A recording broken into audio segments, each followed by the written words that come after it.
Bismillahir Rahmanir Rahim. I begin in the name of Allah, the Beneficent, the Merciful. Dear viewers, Assalamu alaikum wa rahmatullahi wa barakatuhu, and welcome to this week's edition of Behind the Headlines here on British Muslim TV, Sky Channel 752. We're also online, BritishMuslim.tv. We're live all around the globe, wherever you are today. It's an absolute pleasure and honor to have you with us on this program where, alhamdulillah, I, Ahmad Bostan, I'm given the huge honor of being able to interview some of the most influential British Muslims and personalities across the faith spectrum, people of all faiths and none, in fact, that are playing an inspirational role in our society, in our community, with the aim being to inspire and motivate all of us to be active citizens wherever we live right now. And this is, of course, your program. We are live, so you are more than welcome to call us at any point in the show on 01924 231 083. You can also get in touch with us on Twitter. We're at British Muslim TV. We're also British Muslim TV on Facebook. Now, mashallah, tonight on this beautiful Friday, the 20th of August 2021, can you believe it's August? You look at the weather and you don't think it's August, but yes, we're in August, brothers and sisters, alhamdulillah. I'm honored and I'm delighted to be joined by one of the most influential British Muslims in our country. Someone who was the youngest Secretary General of the Muslim Council of Britain and also the first to be born here in Britain. He is a civil engineer by profession, has mashallah enjoyed an acclaimed career in civil engineering, working for various local authorities, Transport for London, among others, and has played an instrumental role in being a powerful voice and advocate for the issues affecting the British Muslim community. Prior to becoming the Secretary General of the Muslim Council of Britain in 2016, re-elected in 2018, he was a Deputy Secretary General, he was a chair of the London Committee, he was a treasurer, and mashallah, his involvement goes back all the way to 1997 when the Muslim Council of Britain was born. And on this occasion, we pay a debt of gratitude which we can never repay fully with our humble words to our elders, our predecessors, who did such remarkable work so that organizations like the MCB are the powerful beacons that they are today, representing hundreds of organizations across the country. Brother Haroon Khan joins me now. Assalamu alaikum, Brother Haroon. An absolute honor to have you with us on British Muslim TV tonight. Wa alaikum salam wa rahmatullah. It's an honor to join you today, and thank you for inviting me. Let's start at the very beginning, Brother Haroon Khan. Mashallah, you've over the years received many accolades. You have really, mashallah, set the trend. You've not only reached those ceilings, but you smashed through those ceilings. But where did it all begin for you, Haroon? It's a big question. As you mentioned in your introduction, I played a part as a young volunteer, actually, back in 1997. And I helped as a volunteer at the first inaugural annual general meeting of the MCB when they had their first election. And many of our elders were there. Alhamdulillah, some of them are with us, and sadly, some of them aren't.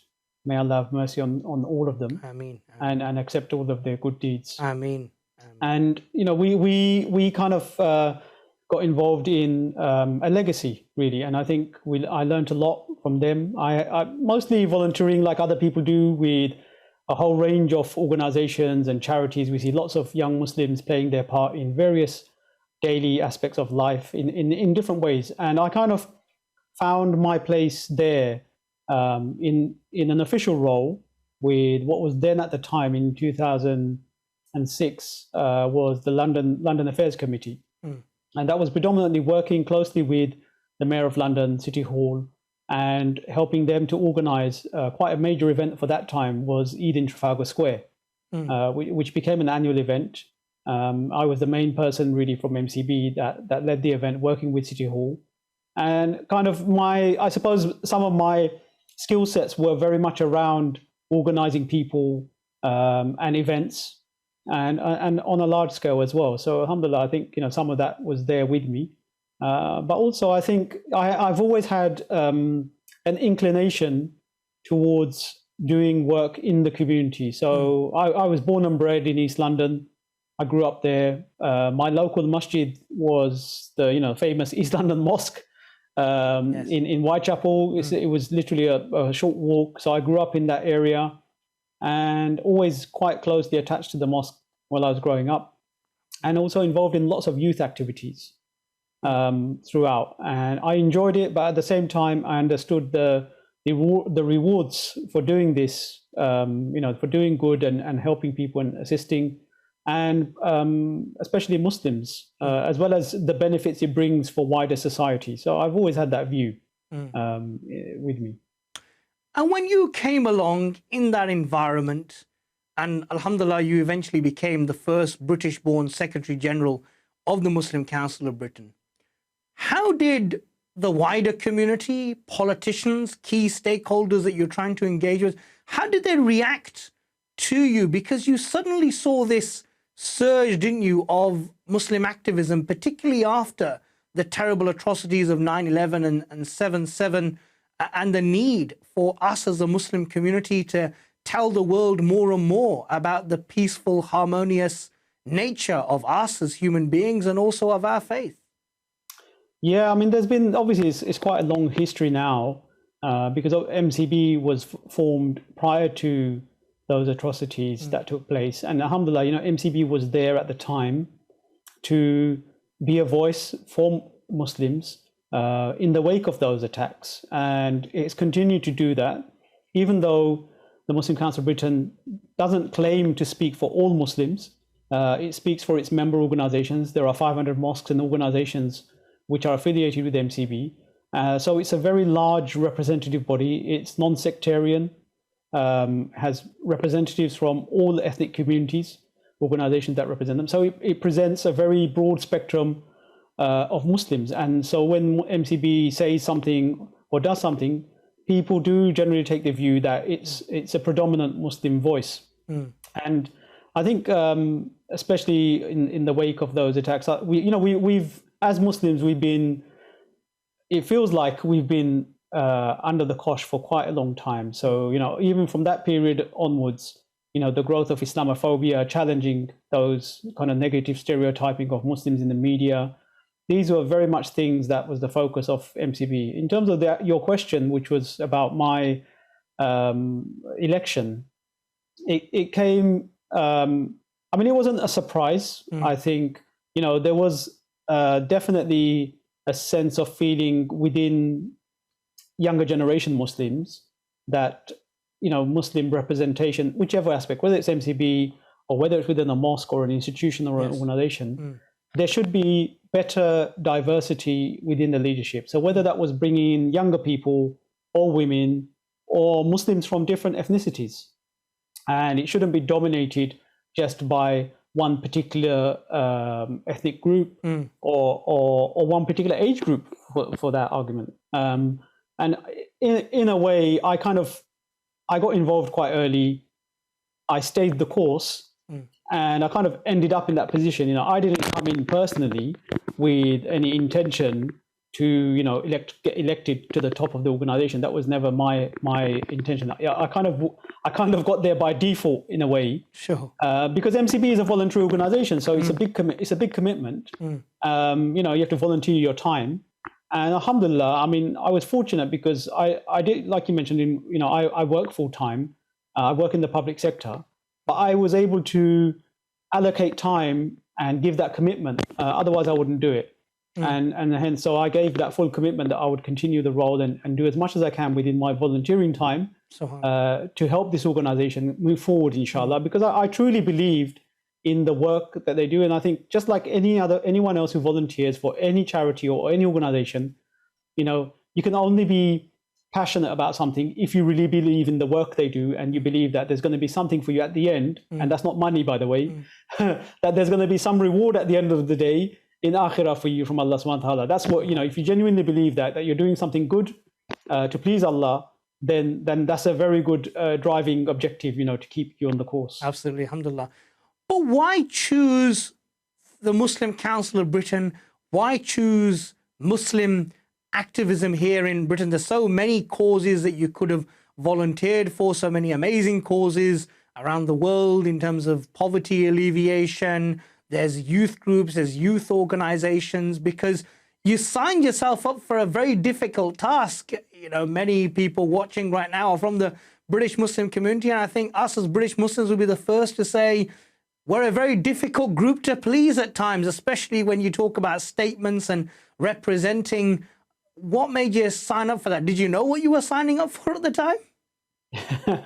Yeah, I did. I mean, I think, I've learned a lot throughout my life, and I've got the combination of working with communities and also working, in my day job, which actually involves, the generic stakeholder engagement, dealing with political engagement, dealing with communities, and dealing with difficult situations as well. So you learn some tactics, but also you learn how to engage with people and the need for it. And why do I believe in it? I had a strong feeling that I understood that Muslims in the UK, our situation needs to improve. This is me getting involved maybe 15 years ago, in a proper way, and I can do something locally. So you can either work locally within your area and do something to help your communities. But here was an opportunity for me to represent an organization and help them at the very highest level. So, my view is that doing something locally is good, but it's not going to have a national impact. Sure. It's not going to change the narrative. It's a good thing. I'm not trying to play it down because I've done it myself. Of course. But the opportunity was here for me to try and help shift the narrative against Muslims at the national level. Alhamdulillah. We are in conversation with Brother Harun Khan, who is the former Secretary General of the Muslim Council of Britain. We are coming up to a short break, but if you've got any questions for Harun Khan, we're truly honored to have his time and to have him with us today to share those pearls of wisdom, those pearls of experiences he has had at the highest level of speaking for as many Muslims as possible in terms of those key issues that matter to us, our families, our communities, and of course, the wider community. We'll be back right after this break. Stay tuned to British Muslim TV and send us your questions. We'd love to hear from you. Back after this.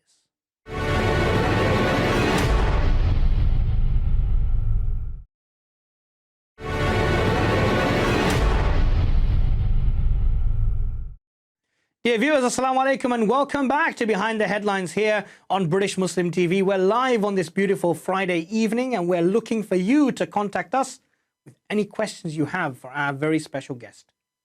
Brother Harun Khan is the former Secretary General of the Muslim Council of Britain. He's been involved in community work for many, many decades. He's somebody who has really set the trend, broken through those glass ceilings when it comes to who can stand and become electable in such positions, who can be that voice. Brother Harun has proven that no matter who you are, where you are from, diversity in the Muslim community must be reflected at every level of every organization, including at the highest level. Harun Khan, before the break, we were talking about your election as Secretary General of the Muslim Council of Britain. While you were in that post and generally in your time at the MCB, what would you regard as your greatest challenge? Is there any particular moment that sticks out in your mind that really caused difficulty for you or was challenging for you? Yeah, I mean, it's hard to actually pick out one, to be honest. There were many challenges, I think. Being, as we mentioned before the break, being recognized as an organization that is a representative voice, particularly in 2017, we become the go-to organization when the media want to get a voice from the Muslim community. So they always come generally to MCB for a perspective, for a comment, or a statement. And as you would expect, whenever there's an atrocity of any nature relating to Muslims being the perpetrator, then they tend to come to us. So, it's difficult. In 2017 we had the Manchester Arena bombing, and then straight after that we had the Westminster attack, and then we had London Bridge, and then we had Finsbury Park Mosque that was attacked. All of this happened within a very short period of time, all very close together. And we're in a way we have to respond in some way or another, and to dispel some of the negativity that comes out, because obviously in the wake of atrocities like that, it generates hatred towards Muslims, which is wrong in the first place, because those terrorists have nothing to do with you and me. We don't speak for them, and they've gone and committed a violent crime against people. If we lived in a society that was fair and equal, there would be no need for us to step up and disown these acts of violence. Unfortunately, that's not the environment we're living in, and so we have to unfortunately step up and clarify to people. Actually, it's for the general non-Muslim population up and down the country, who maybe their views are taken from certain elements of the right-wing media. Sure. And they have those perceived views, so we have to challenge those. And so in terms of challenging, yes, I think those were quite challenging.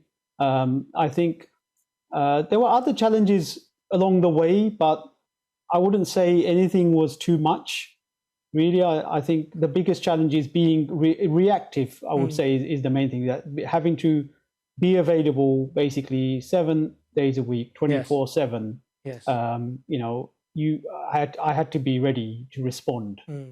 That's how the organization is set up, basically. Of course, yes.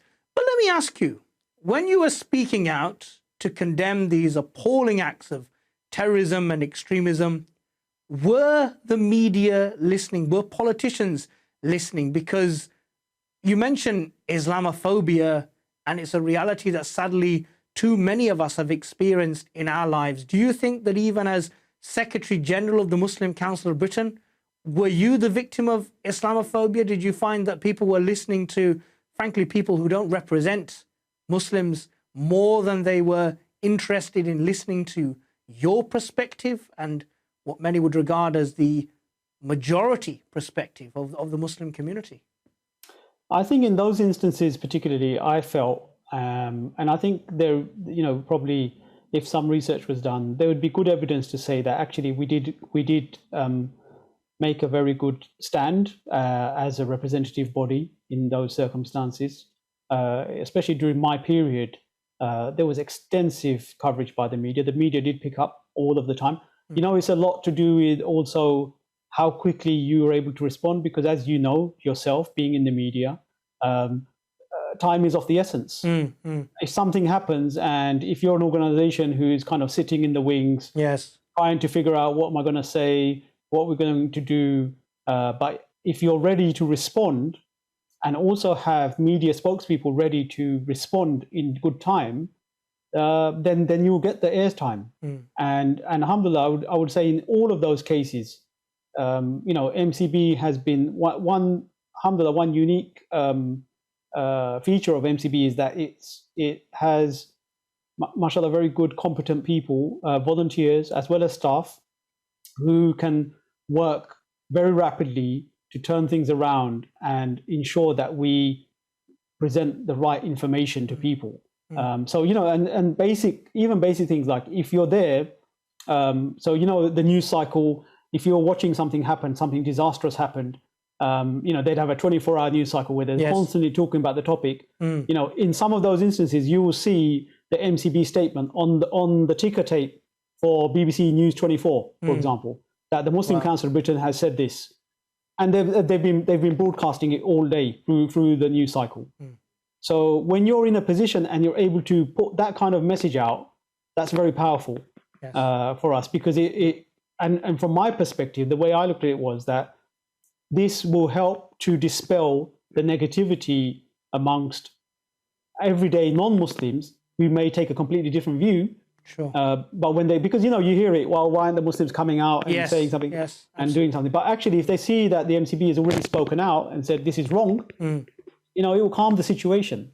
And then we take a view that, there's a time and a place for something to happen. So at that moment in time, we say something, and then as the days go on and as the story unfolds, you can then articulate more nuanced positions around what actually happened. And actually, it's not really for Muslims to call these people out in that way and so on. You can have those conversations, but at the time of a fatality is not the time to have those discussions. Sure.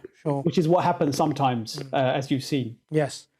But despite your best efforts and that of the Muslim Council of Britain, we still have a situation where substantial parts of certain sections of the media choose to put across a narrative that is negative towards Muslims and Islam. And I guess you'll always have a situation where there'll be particular groups, be they media or otherwise, who will be involved in such mischief for whatever reason.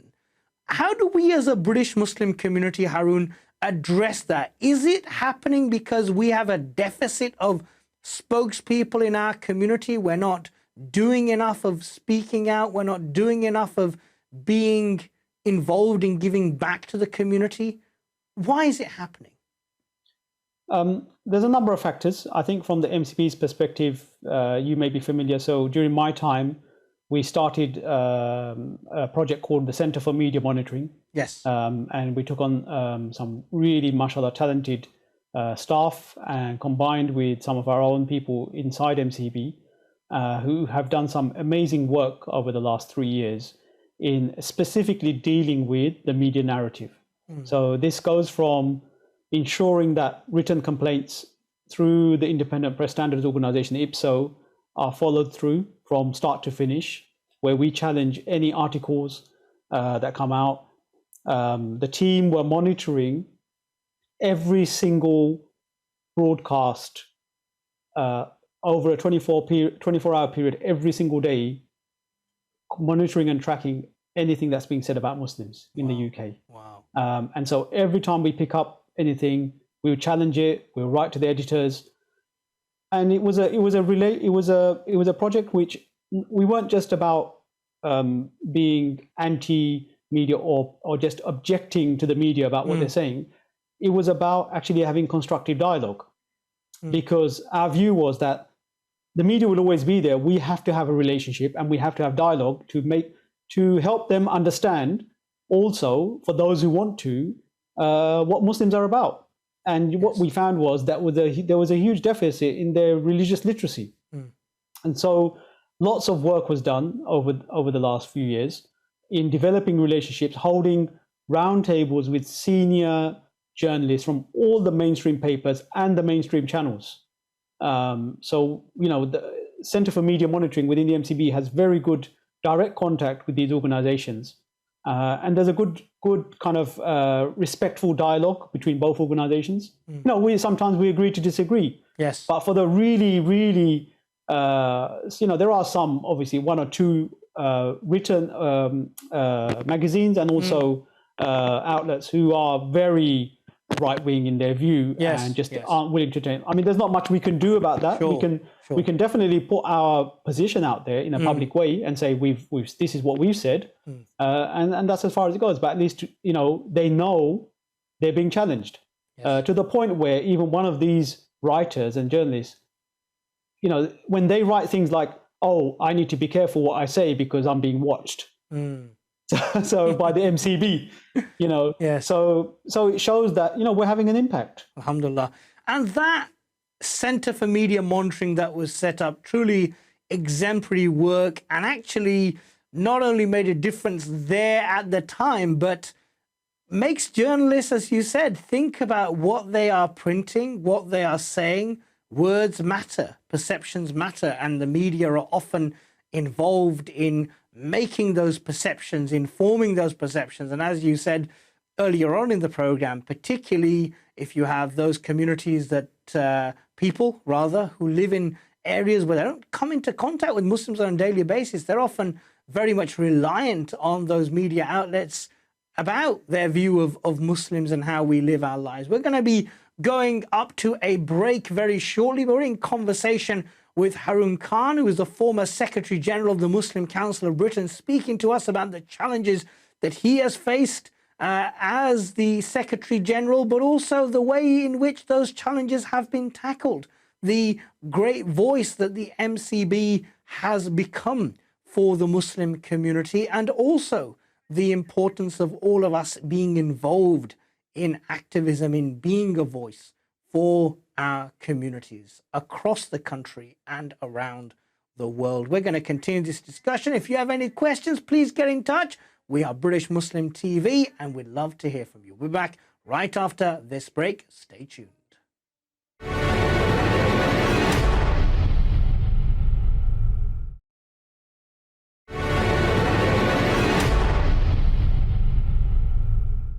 Dear viewers, Assalamu alaikum and welcome back to Behind the Headlines here on British Muslim TV. We are in conversation with Haroon Khan, the former Secretary General of the Muslim Council of Britain, the youngest person at that time to take the post, and also at that time the only Secretary General born in Britain, the first to be born in Britain, mashallah. And now he is our guest this evening. Brother Haroon, we've spoken about the challenges in terms of the media and the work that your organisation, as well as others, have done to hold media to account. But another difficulty that our community often encounters is the narrative of politicians. Are we failing as a community to organise politically when you have senior politicians, no less the Prime Minister, describing Muslim women as bank robbers and other such terminology? Is that a failure on our part to organise, to lobby? I mean, they're not unfamiliar headlines. We've seen a whole range of stories. I mean, even this week, I think it was Lord Pearson made some comments in reference to the issue in Afghanistan, and made references to Islam and Muslims. I don't have the actual quote, but it was picked up by the media as well. And I think this is a reoccurring theme where certain politicians use their positions of authority to make comments about Muslims in society. And actually, you know, Muslims are citizens of this country, just like everyone else. So, you know, why is it that Muslims are always singled out as a particular community to be criticized and vilified? It's an ongoing issue, and it's apparent in all the parties in one way or another. You know, probably some more than others, especially if you have the current Prime Minister, who is current now, and obviously before he made comments as a journalist. It's not at all helpful, and doesn't really bode well for Muslims who are facing many challenges, not just Islamophobia. So if you look at us as a community, you know, we're in already, the Muslims live in the most deprived areas within the UK, you know, statistically speaking. Yes. And they face many different challenges in terms of, you know, in terms of their education, health, and income. So they've got the day-to-day challenges of life. And then on top of that, they have to face, and then a large majority of them are from ethnic minorities. So they face racism. And then you put Islamophobia on top of that as one of the main barriers to anything really in society. So it's not helpful at all. And so Muslims are not to, I mean, absolutely not. You know, Muslims are not to blame for someone, you know, ignorant or bigoted in their views, taking a view on Muslims. It has nothing to do with Muslims or us in any way. You know, we don't say to black people that, you know, people are racist to them because they're black. You know, it's ridiculous. So I think you know, the onus is on the people making the comments. You know, whether it's racist or prejudice. You know, it's on the fault is on the person who's making those comments, and really they need to fix themselves. Sure. They need to correct themselves, and they need to be called out as they have been done, time and again, in not only politicians but also in the media as well. They have been called out time and again. So some of them, especially politicians who have been called out publicly, have withdrawn their comments or apologized in one way or another.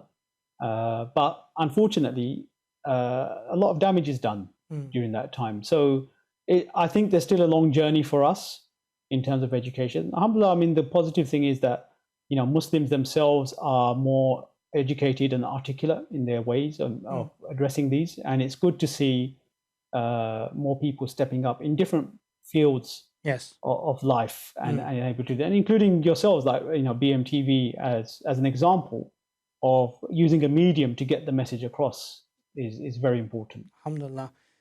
And what can we do, Haroon, with other communities, to learn from other communities when it comes to challenging and addressing the issue of hate crime? We see most recently our Jewish brothers and sisters have spoken out against political parties, groups, individuals who have come out with vile and abhorrent anti-Semitism, and they have rightly been held to account for their actions. What can we do as a Muslim community to work alongside our brothers and sisters of other faiths to tackle this, the venom of hate crime? Yeah, I mean, it's a well-known fact. Jewish community in the UK are well organized, and especially when it comes to dealing with anti-Semitism. They have organized bodies which challenge these views, but they're a very small community, you know, when you look at the whole population, but they're organized. And if we do a comparison, because I've been asked this question before as well, we have to recognize a few things to put it into context. One is that the Jewish community has been in the UK for more than 200 years. You know, if we look at our Muslim minority ethnic communities, we've been here probably in larger numbers, probably since what, the 70s, 60s onwards, and then the 70s, you're looking at 50. Well, actually, it's coming up to 70 years now, so it's quite a long time. You know, we're on our fourth generation now, and things need to change. One other major factor is, in terms of bringing people together, is that we are very diverse within ourselves. And that's why even the MCB, we don't generally refer to the Muslim community. We call it Muslim communities with a plural, because we are from different ethnic backgrounds, from a whole range of different range of countries, and we also have very different views from theological points. So MCB is not theological. MCB, you know, that's why the platform was very good, because there was no real theological debates. It was really about communities. And so the focus was quite clear in that sense, and we were able to do work collectively very well. But we can still be organized. I think, you know, Muslims can play a part. I think the main thing is that people have to recognize where are the issues, firstly. You know, what are the main issues for us? You know, my view is that, you asked me earlier as well, you know, involvement in MCB. My view is that we can do lots of good work. There's lots of things that we can do as Muslims in society, whether it's masajid, our charities, humanitarian work, everything is good. But none of that will be feasible if we can't live in peace as Muslims. So true, so true. So if, you know, alhamdulillah, we do live in peace, but we have challenges. And the biggest risk factor for us, the risk factor is the growth of Islamophobia and anti-Muslim hatred. Because if we end up in a position where we know in other countries within Europe, Muslims are really in difficult situations. So in France, you know, banning of niqab, banning of hijab in public places. In Switzerland, I think they banned minarets. In, you know, in various countries, Belgium, various countries, Muslims are facing many, many difficult challenges. We're not in that situation yet, thankfully. Alhamdulillah. Alhamdulillah. And here's the positive. The positive is that we're not there yet because we are in a country where opportunity is still there. We can engage politically as citizens. We can play a part in local politics, in national politics. We have a good number of Muslims within parliament who are represented. So even though they're representative of their constituents, they represent everyone in their constituency, but they're Muslim. So they understand Muslim sensitivities. And then you have lots of good people, good, friendly parliamentarians in both houses, House of Lords and in the Commons, elected MPs, non-Muslims, who are friendly towards Muslims, who understand Muslims, who actually want to bring benefit for their citizens. Yes. And that's a good positive sign, because we've seen in other countries, lots of difficulty. So what we need to do is really focus on the positives. Of course. Find those allies. We need allies. Yes. People who can work with us, who can support our causes. And again, alhamdulillah, in the UK, we have that channel. Alhamdulillah. Every single person can write to their MP. Yes. They can speak, they can meet them in the surgery. Absolutely. Absolutely. And same at local council level. Everyone has the voice. Okay, they may not agree with you, but at least you can speak to them. We're not living in despotic regimes or authoritarian regimes where we don't have a voice. So we definitely have to make use of that opportunity. Sure. Allah has placed us in this fortunate position in this country, and so we should do the best we can to improve situations and improve these challenges that we face. We should use those opportunities as much as possible. When you look at the situation we are in, I must say that alhamdulillah, thumma alhamdulillah, as you said, we here in Britain, we are blessed. We're so fortunate. We can freely go to our masjids. We can wear hijab, niqab, have a long beard, not have a long beard, dress as you wish, go about your life as you wish. And actually, people give people like yourself, Harun, credit for that, because I remember when the various laws were being passed in France over the years, and when people ask the question, well, why isn't it happening in Britain? Alhamdulillah, I think we have a very strong Muslim community organization voice in Britain, a very organized Muslim community that is there working with our brothers and sisters of all faiths and none. As you say, allies are so important to really fight back against this. When even the topic itself is raised, there's a huge outcry, not only from Muslims, but people of reason of all faiths and backgrounds saying, no, this can't happen in a freedom-loving nation as Britain is. We are going to come up to a break very shortly, but I'd like to invite you, brothers and sisters watching at home, if you have any questions for Harun Khan, a man who has been at the center of speaking up for Muslims on so many issues, whether it's the issues that we face here in Britain or indeed issues of human rights and justice around the world. He's been a powerful advocate. He's sat at the top table with the prime ministers, the presidents, the parliamentarians, those in power and command, and he's sharing his experience of that. And we'd love to hear from you if you have any questions. 01924 231 083 is a number to call live here in the studio. We are at British Muslim TV on Twitter. We're British Muslim TV on Facebook, and we'd love to hear from you in what will be already our final segment that we'll be entering straight after the break. So do get in touch with us with your questions. Perhaps you see yourself, inshallah, as a future Secretary General of the MCB or organizations like it. Maybe you want to stand for Parliament one day, your local council, however it is you want to get involved, you want some advice, then Brother Harun is with us. I'm sure he'll be delighted to speak to you. We'll be back right after this break. Stay tuned to British Muslim TV.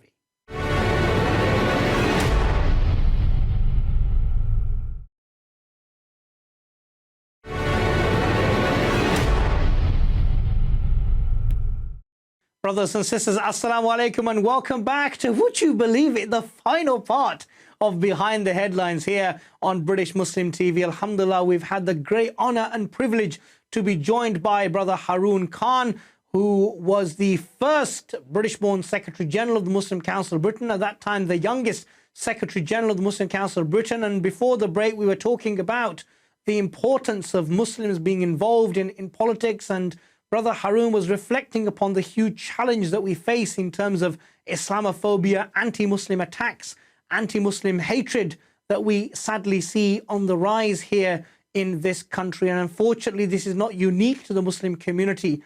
We see a significant rise in anti-Semitism, homophobia, and a number of hate crimes that all of us as allies together need to stand as one against the venom of such wherever it rears its ugly face.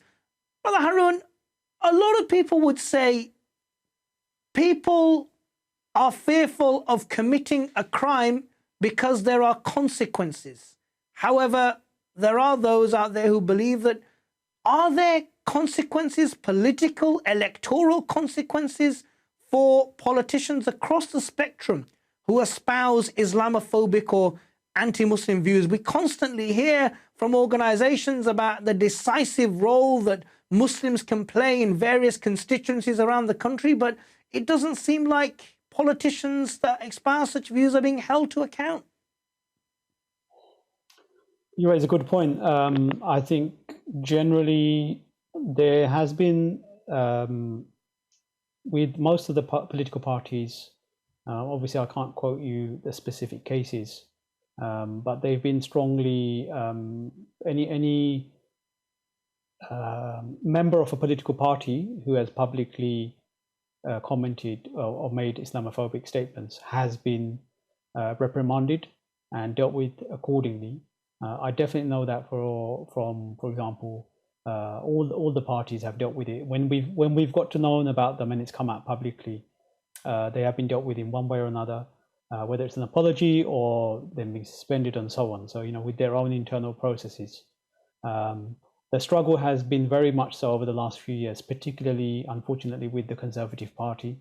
And the sticking point has really been agreeing on a definition for Islamophobia.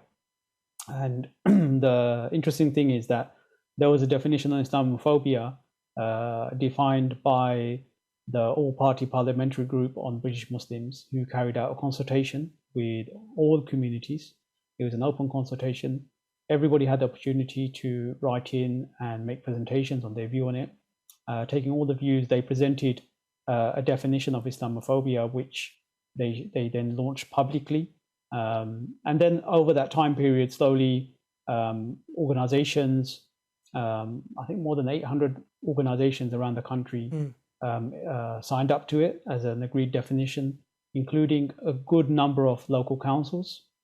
And also, all of the political parties, so for the mainstream ones, definitely Green Party, Lib Dems, Labour, even the SNP, and Plaid Cymru, and the only one who held back was the Conservative Party from agreeing to that definition, and which is really unfortunate. So they got called out on numerous occasions on this, quite publicly. So, you know, for those of you who can recollect, even during the leadership debates of the Conservative Party, Yes. you know, they were specifically asked on that question, and it was said they would, you know, they would do something, and it's kind of always been kicked into the long grass. And then they appointed someone to look at the definition itself. So it's kind of been very long, drawn and dragged out, really not a priority.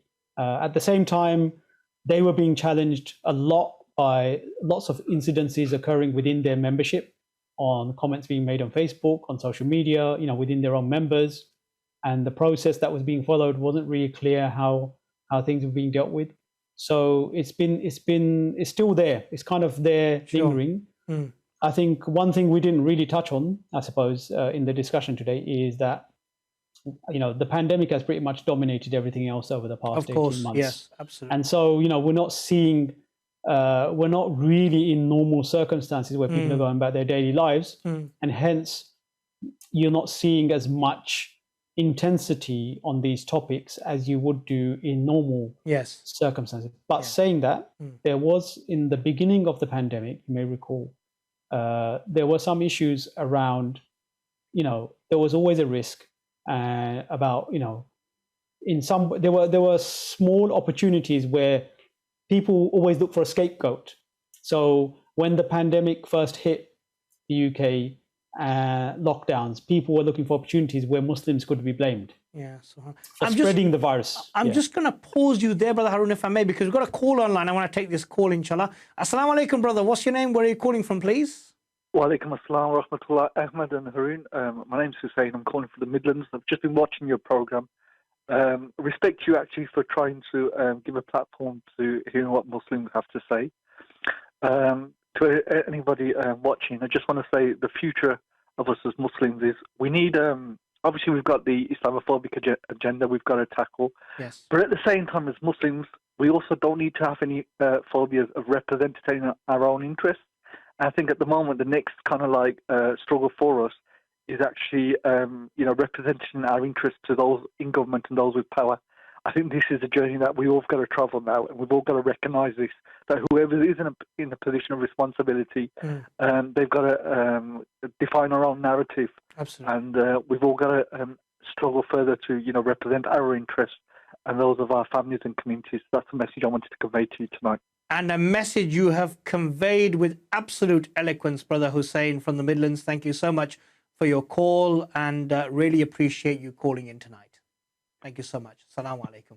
And a really important point there, Brother Haroon, you were just reflecting on the pandemic and sadly the attempts that were made to try to fuel Islamophobia as a result of it. And Brother Hussein, in a way, picking up on that and saying how important it is that our voices are around the table for those in power and those in government.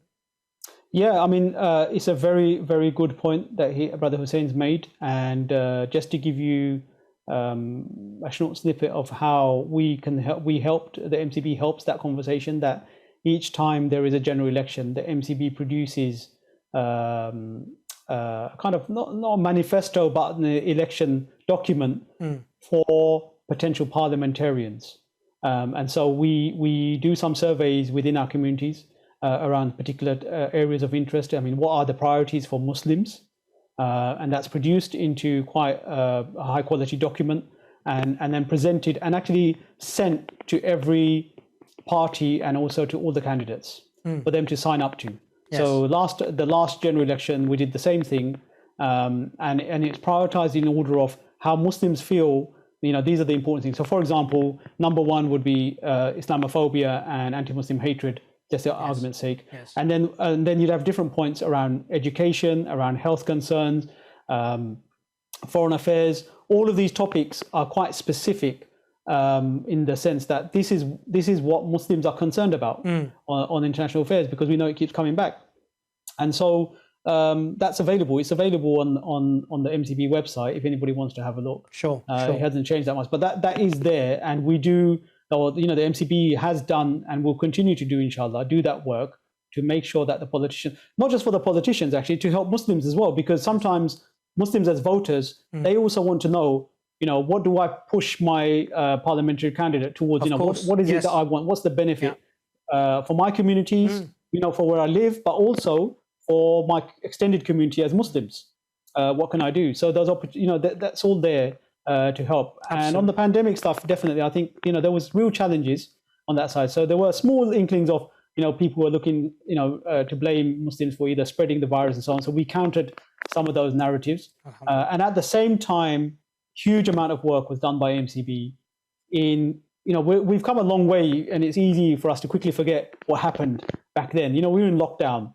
The closing down of mosques was a huge discussion, if you remember, back in March 2020. Absolutely. And there was real debate and discussion within Muslim communities. Lots of people didn't want to close. There were lots of uncertainty, and that was coming back to one of your original questions, which was about what did you find most challenging? That was very challenging. How do you decide? I'm someone who's lived here all my life.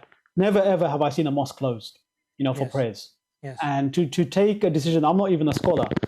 How do I convince someone from a health? So we took the best advice we could from scholars and from medics, medical professionals.